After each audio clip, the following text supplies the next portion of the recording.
Recentemente eu fui imprimir o documento do meu carro e apareceu ali no site, tarja vermelha bem grande, escrito Recall. Eu fui ver o que era, o que se tratava, entrei em contato com a concessionária e falaram que havia uma peça, constatado um defeito de fábrica. E essa não foi a primeira vez que aconteceram outras vezes. Aconteceu com o airbag, aconteceu com a correia dentada. Então já teve algumas situações que a própria fábrica identificou problemas, vícios de fábrica, problemas que poderiam causar acidentes inclusive, e fez esse recall, essa chamada, né? A palavra recall, ela significa lembrar, né? Relembrar. Mas, cruamente falando, assim, numa tradução bem crua brasileira, a gente está acostumado a ouvir que é uma rechamada. É interessante porque isso nos remete à palavra de Deus e à nossa realidade espiritual como seres humanos. Davi, no Salmo 51, diz: em pecado eu nasci, em iniquidade eu nasci, e em pecado me concebeu a minha mãe. Tem muita gente hoje querendo forçar o texto ali a dizer que Davi foi fruto de um adultério ou coisa parecida. Isso não é verdade. A Bíblia não dá margem para isso, os originais não dão margem para isso. Porque ele era desprezado, porque ele foi o último a ser chamado. Temos que entender a cultura da época, o contexto cultural e histórico da época. Davi, ele era o caçula. E assim como o primogênito era celebrado,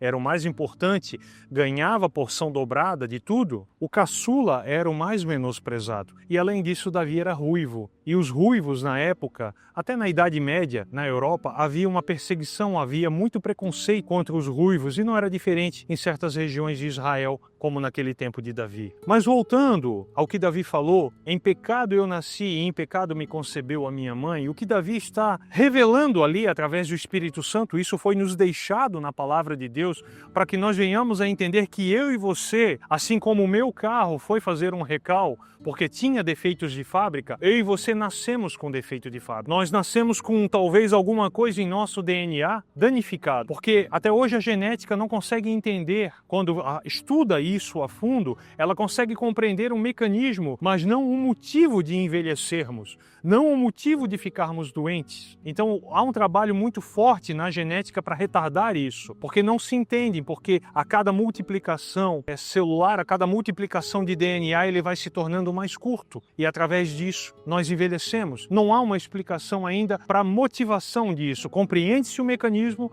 mas não a motivação, não o porquê dele acontecer. Então eu e você nascemos com esse defeito de fábrica, nascemos com um problema muito sério chamado pecado. E não adianta, o bebê recém-nascido, embora ele seja inocente, ele não tenha consciência dos seus erros, se ele partir, ele vai para junto de Deus. O inimigo tem trabalhado de uma maneira muito forte, muito forte mesmo, muito violenta contra a juventude, contra a infância, para despertar essa consciência do bem e do mal, que foi o que fez Adão e Eva caírem, quando eles comeram do fruto do conhecimento do bem e do mal. O inimigo tem trabalhado para que cada vez mais cedo as crianças tenham esse conhecimento, para que caso ele venha a ceifar a vida delas, ele possa levá-las para junto dele. Então, Jesus disse que quando o Filho do Homem for levantado, ele atrairá muitos a ele. Semelhante àquele episódio que houve no deserto, quando Israel estava peregrinando pelo deserto e murmuraram contra Deus. Por conta dessa murmuração, dessa rebelião, a Bíblia diz que a rebelião ela atrai demônios, serpentes peçonhentas, víboras, animais peçonhentos vieram contra o povo de Israel e começaram a picar, a morder as pessoas e elas vinham a morrer. E Deus ordenou a Moisés que fizesse uma haste de bronze com uma serpente de bronze na ponta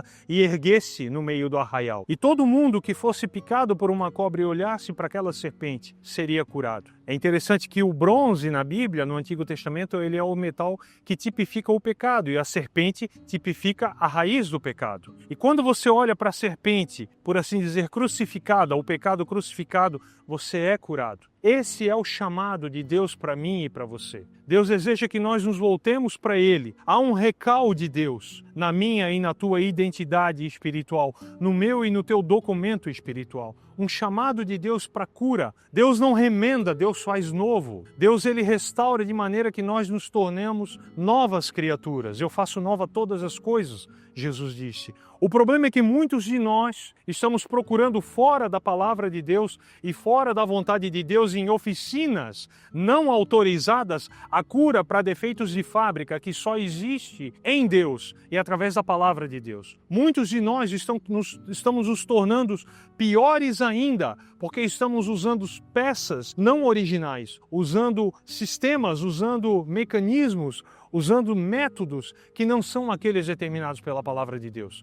E Deus nos convida a aceitar a sua chamada, o seu recall, ler o manual do fabricante e receber ali, da oficina autorizada, a restauração, a cura, o ser nova criatura diante dele. Amém? Uma parte minha e uma parte tua, quando nós somos criados, veio da terra e se alimenta da terra. Uma parte minha e tua, quando fomos criados, veio do céu e precisa se alimentar dessa parte do céu, da palavra de Deus. Nem só de pão o homem viverá, mas de toda palavra que procede da boca de Deus, Jesus falou. Então, o problema é que quando nós procuramos as oficinas não autorizadas, nós estamos nos alimentando de palavras que não são as de Deus, que não são alimento espiritual para nós. E depois ficamos nos questionando por que as coisas não dão certo, por que as coisas não se resolvem, por que ainda não fluiu, por que eu ainda não rompi. Talvez você precise hoje se voltar para o Senhor, se colocar diante dele, com o manual, com a Bíblia Sagrada em suas mãos, em humildade, em espírito humilde, e dizer: Senhor, eu estou aqui para ser curado, para ser tratado e ser feito nova criatura por ti. Amém? Tire um tempo a sós com Deus para isso. Tire um tempo, se isole no seu quarto, na sua garagem, dentro do seu carro, no prédio que você mora, num jardim, num campo, num lugar que você tem, numa caminhada que você faz num lugar solitário. Tire um tempo para Deus, a sós. Converse com Deus. Conte para Ele da sua vida. Ele está te aguardando para ter uma boa conversa e restaurar a sua vida ao propósito original. Amém? Se essa palavra falou contigo de alguma forma, de alguma maneira, compartilhe ela com quem você ama. Não esqueça de curtir para que ela tenha um alcance maior e possa falar a mais corações e mentes. Que Jesus Cristo, o Filho do Deus vivo que veio em carne, te abençoe e te guarde nele e para ele até a vinda dele. Amém? A palavra de Deus nos mostra nos originais. Sabia que já chegara ao fim o tempo, pedras vivas. Nós não somos tijolos, todos iguais. E muitas vezes as pessoas interpretam essa passagem de uma maneira muito errada. O nosso espírito que está morto precisa nascer de novo. É celebrado um feriado em Israel, o dia do Purim. Ele não tinha condições nem de cobrir a sua própria nudez, ele era totalmente inútil. Prendeu a Pedro, tocou a orelha de Malco e o curou. E Deus é misericordioso para nos levar a esse lugar. Amém?